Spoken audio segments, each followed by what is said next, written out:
Good morning বন্ধুরা, কেমন আছো সবাই? নিশ্চয়ই ভালো আছো, আমিও ভালো আছি। তো বন্ধুরা, প্রতিদিনের মতো আজকে আবারও আমি হাজির হয়ে গেছি তোমাদের সামনে নতুন আরেকটা ভিডিও নিয়ে। আমি মিত্রা, এমবি ফ্যামিলি ব্লগসের পক্ষ থেকে তোমাদেরকে জানাই অনেক অনেক প্রীতি ও ভালোবাসা।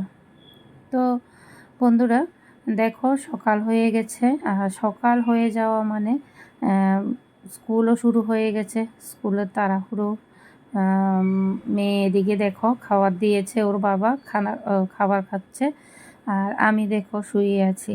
সত্যি বন্ধুরা, বিয়ে কাটিয়ে এসে মানে আমার শরীরটা এতটা খারাপ হয়ে গেছে, মানে বলে বোঝাতে পারবো না। মানে সারা রাত ঘুমাতে পারিনি, জ্বর, সর্দি, কাশি, তারপর চোখ ফুলে গেছে, মানে কি এক অবস্থা। আর এদিকে দেখো আমার হাজব্যান্ড ঘুম থেকে উঠে মেয়েকে রেডি করিয়ে মেয়েকে খাবার দাবার দিয়ে দেখো রান্নাঘরের কাজগুলো করে নিচ্ছে। হ্যাঁ, আজকে আমার হাজব্যান্ড কিচেনে কাজ করছে, এটা দেখে অনেকে অনেক কথা বলতে পারে, কিন্তু তাতে আমার কিচ্ছু আসে যায় না। কারণ একটা সংসারে যখন ওয়াইফ অসুস্থ থাকে তখন হাজব্যান্ডকেই সব কিছু করতে হয়। আমার হাজব্যান্ড যদিও আমি যখন সুস্থ থাকি তখনও করে, অসুস্থ থাকলে তো আরও বেশি বেশি করে করে।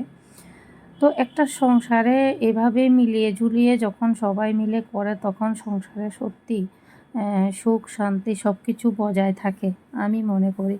তো যাই হোক, আমার হাজব্যান্ড তো সব কিছুই মানে করতে পারে, কিন্তু মেয়েকে চুল বেঁধে দিতে পারে না, যেটা আমি মেয়েকে করে দিয়েছি।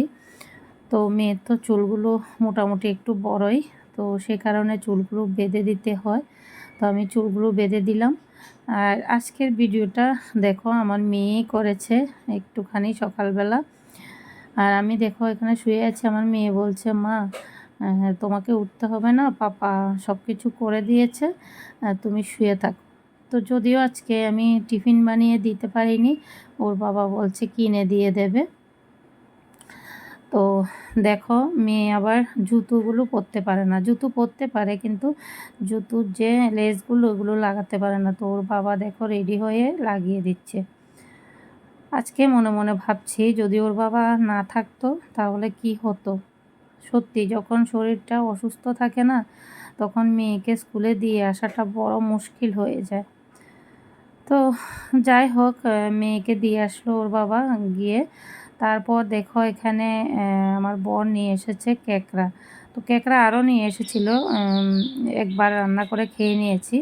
এখন দেখো বিয়ে থেকে আসার সময় মানে আমার বর রেল স্টেশনে এক জায়গায় ক্যাকড়া বিক্রি করছে, সেটা দেখে ও আমার বর নিয়ে এসেছে। আমার বর এগুলো খেতে ভীষণ ভালোবাসে, আমরাও ভালোবাসি।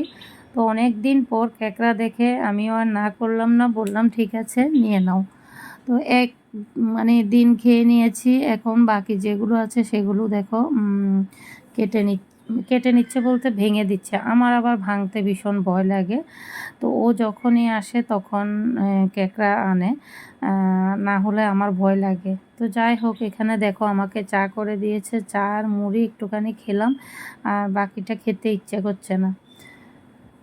তো বন্ধুরা, সংসারে যত কিছুই হোক, শরীর অসুস্থ থাকুক আর যাই থাকুক, হ্যাঁ রান্নাটা তো আমাকে করতেই হবে, কারণ আমার বর রান্না করতে তেমন জানে না। আর বারবার এসে জিজ্ঞেস করে মানে আমি একটু শান্তিতে ঘুমাতেও পারি না। সেই কারণে ভাবলাম না, উঠে কষ্ট করে হলেও আমি রান্নাটা করে নেব। তো যার কারণে দেখো এখন আমি বসে গেছি সবজি কাটতে। ভালো লাগছে না শরীরটা, কিন্তু এরপরও সবজি কাটতে বসেছি। যদিও ও সবজি কেটে দেয়, তো ও কতগুলো করবে, সে কারণে আমি সবজি কাটতে বসেছি। তো হ্যাঁ, অনেক দিন আগের ভিডিওটা বন্ধুরা, মানে আমি এডিটিং করার কারণে মানে আজকে দিচ্ছি, তোমরা প্লিজ দেখে নিও। কারণ বিয়ে গিয়েছে 7-10 দিন হয়ে গেছে, ওখান থেকে এসে অসুস্থ হয়েছি। তারপর মানে এদিক সেদিক করতে করতে ডাক্তার বাড়ি এগুলো করতে করতে, তাছাড়া মানে কাশতে কাশতে আমার গলাটা এতটাই বসে গেছে যে ভিডিও ভয়েসটা যে দেব সেটারও মানে উপায় ছিল না, সে কারণে আর ভিডিওটা দেওয়া হয়নি। তো যাই হোক, এখন দেখো আমার রান্নাবান্না হয়ে গেছে। এখানে দেখো কেকড়া দিয়ে চিচিঙ্গা দিয়ে আলু দিয়ে বানিয়েছি। আর কেকড়ার তরকারি সবসময় একটু কালো কালো ভাবটা হয়।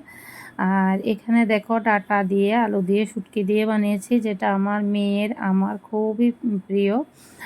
আর এখানে বানিয়েছি দেখো কেকড়ার যে চিকন চিকন পাগুলো, ওগুলো দিয়ে পেঁয়াজ দিয়ে করেছি। এটা তো অসাধারণ হয়েছে, অসাধারণ। আমার ছেলে ভেবেছিলাম খাবে না, কিন্তু আমার ছেলে এটা দিয়েই ভাত খেয়েছে। তারপর কোনোভাবে রান্নাটা করে আমার বর কিন্তু চলে গেছে একটা কাজে বাইরে, কারণ কাজটা করতে হবেই। আর তাছাড়াও ছুটি শেষ হয়ে যাচ্ছে, তো কাজগুলো যদি না করে তাহলে কি করে হবে। তো যাই হোক, আমি কোনো রকমভাবে রান্নাটা করে এখন দেখো একটু রেস্ট করব। আমার মানে শরীরে দিচ্ছে না, শরীরটা মানে কাঁপছে। তো আমার মুখ চোখ দেখে বুঝতেই পারছো। তো এখন বাজে দেখো কয়টা, তোমাদেরকে দেখাই। এই যে দেখো 11টা বাজার 20 মিনিট বাকি। তো যাই হোক, ছোট্ট করে তোমাদের সাথে শেয়ার করলাম। কেমন লাগলো অবশ্যই বলবে। টাটা।